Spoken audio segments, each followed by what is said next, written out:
Then, of course, there's the increase in the occult.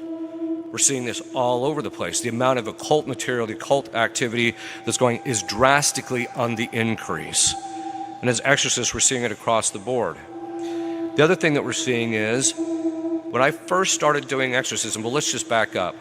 Before 1963, the average time to liberate someone from full possession was 1 to 2 days. Average time, maybe a week on the outside. The case down that originally started out here on the East Coast but ended up in St. Louis that took 59 days was practically unheard of. That's what was so shocking, it took that long. After 1963, what used to take 1 to 2 days went to 8 months to 2 years to liberate the average person. Then it's now on average 4 years to liberate somebody. There's two reasons for that. One is because the world is much more evil and the demons are a lot more powerful. The second component is that exorcisms work what they call ex opere operantis ecclesiae. What does that mean?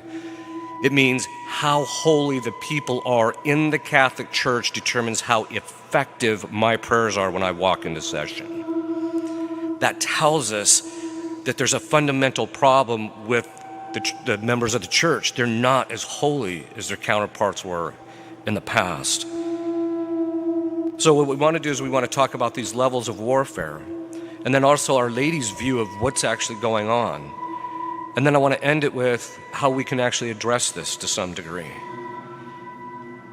So you actually look, there's 7 different kinds of diabolic influence. The 7th one is actually when they infest buildings and things of that sort. So we're not going to go much into that, but we want to talk about how they affect us specifically as human beings.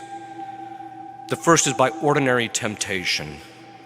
Every single individual that's ever lived has been subject to ordinary temptation. All of us are.